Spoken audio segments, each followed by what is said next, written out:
This is reporter Julie Spencer, and I'd like to welcome you to Newsline Iowa City. Please join me today as we take a trip to the historic Oakland Cemetery. Cemetery Superintendent Bob Deach will take us behind the scenes and show us how they manage the daily operations of the cemetery, as well as taking us on a tour of the grounds.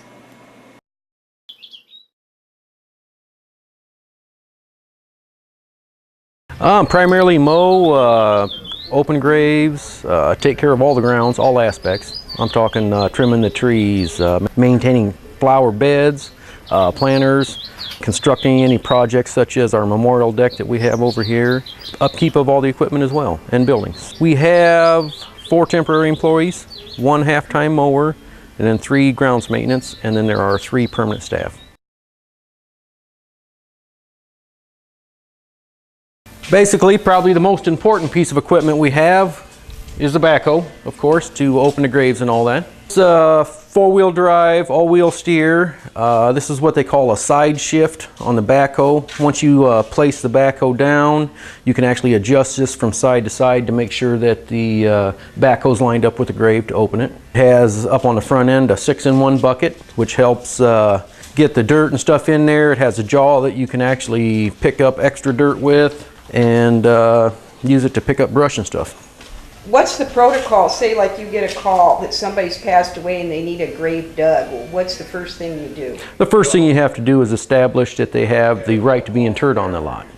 We'll go ahead and look up the lot to see if their name's actually on it, anywhere that they're to be interred in a certain space.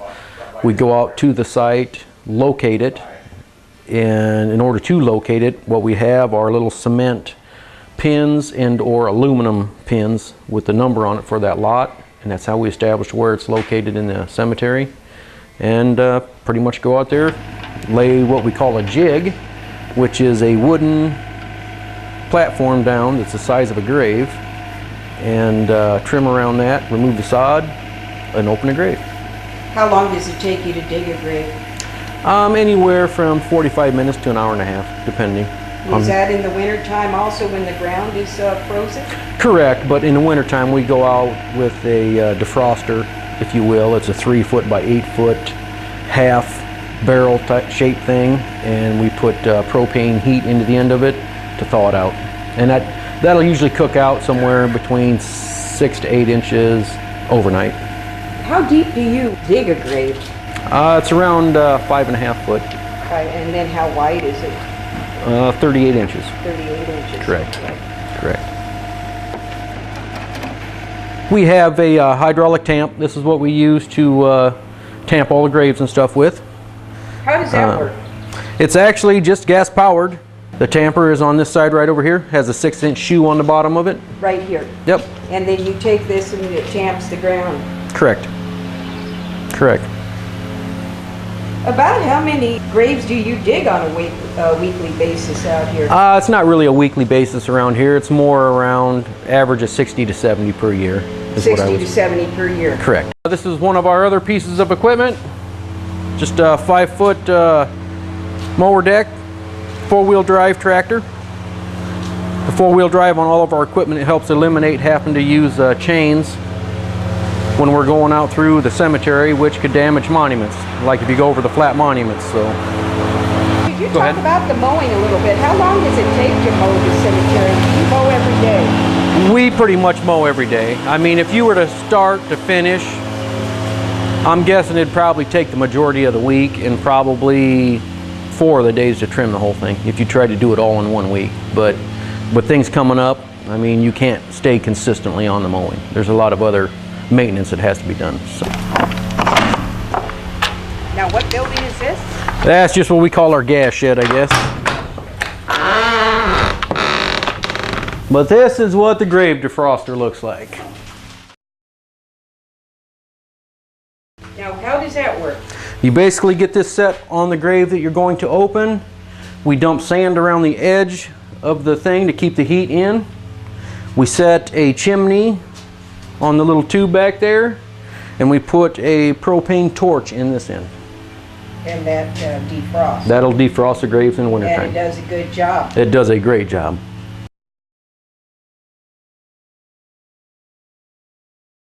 What's some of the things you like about working here at the cemetery? I like the staff in all aspects, management on down to my temporaries. It's just a job where you get to see instant gratification, I guess. Just the way things look, the things that you do, and take pride in your job. So it's just all around a very good job to have. Now, is the cemetery going to expand its grounds? That's going to be totally up to the council. Our expansion part that we got back there probably is a total of maybe 3 to 4 acres. And then the rest of the ground was given over to Hickory Hill Park. So whether the council at a later date will ever give us any more of it for future expansion, I don't know. This here will be the future site of a storage building. Hopefully we'll get it erected this year. We're actually going to put a 20-foot by 40-foot cement building with attic trusses for additional cold storage. Basically what that'll do is it'll give us dry dirt whenever we need it. Our sand and stuff we put around graves will not be frozen and have snow chunks in it during the winter time. And then we'll have another bay for the salt sand.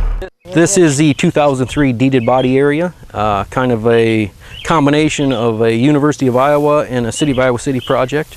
Once a year, usually last part of August, they'll come out here and have a service and bury anywhere between 60 to 120 cremains at a time. They just have different students and professors come out and give a speech on it. Anywhere from 200 to 400 patrons come out to attend the service. That's a pretty nice area. It's a good service to have.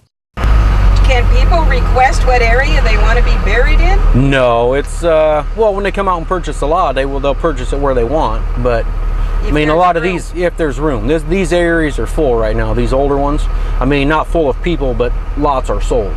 So, I mean, you're pretty much down to family members being buried there.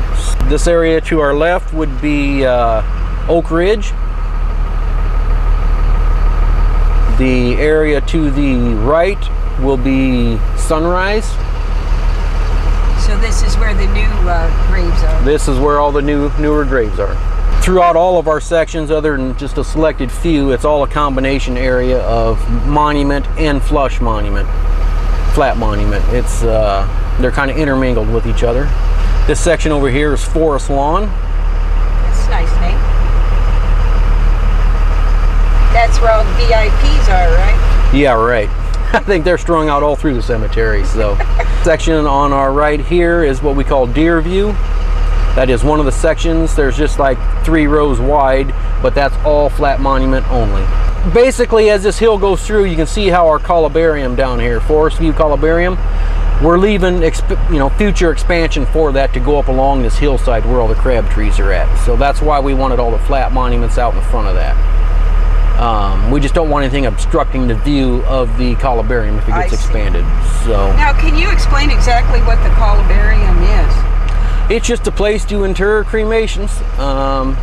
Fairly small units. They can only accommodate a 9.5 by 9.5 by 10 inch urn, but it's very nice section. And then out in front of the columbarium here is what we call the cremation spaces. It's Oak View. That's 1 cremation space per person. If you want 2 of them for husband and wife, they buy 2 together and they can put a double marker in for it. This section here is Hickory View. And about halfway up through the hill up there, it changes into Valley View. I noticed the lawn is really green right now. Do you use any type of special grass seed or turf? Nope, we just use like a park mix. Bluegrass, rye, all that type of stuff mixed in it. Do you fertilize it also? We do no fertilizing or insecticides, nothing like that. It's all just natural grass. This section here on the left is Rose Hill. Down there, if you can see it, is that black stone down there is Irving Weber's site. Yes. That's a nice spot for him. Yes, it is. He liked it. And on our left-hand side, all flat stones, is Glenview. That's one of the older sections as well. What type of trees do you have here? Oh, we've got a variety. I mean, anything from pines, arborvitaes. These columnar ones you're seeing here are arborvitaes. We've got ash trees, maple trees, sycamore trees, lots of oak trees. Now, do you have to trim the trees, or does the primary part of raising the trees up, getting the bottom up a little bit so we can get mowed underneath them and stuff like that, we'll take care of.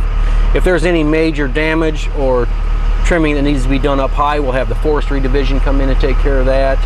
And we usually every year have a tree trimming contract with a company that'll come in and get a lot of the dead wood out, or the hangers or stuff like that. So we're now coming up to what we call the Black Angel section. Oh yes.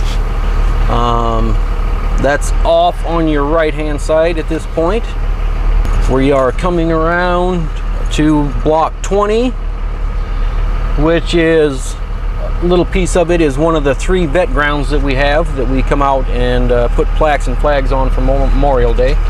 Back up towards on the edge of this path up here, just to the left would be Cedar View. That's another area that we had that used to be all flat stones, but back in 2000 that area we ran out of spaces to sell, so they actually went ahead and made a few of those, the upright monument section. Just back up to the right of it is the old Babyland section.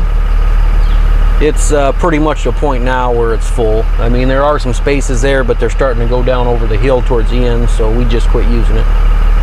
This large section here is what we call Milliker. It consists of probably 6 to 7 different blocks, but we just call it Milliker. It's all one big section, and that's how we treat it when we mow it and trim it. So, coming up on the left-hand side is the ominous Black Angel. World-renowned. Everybody seems to know about her.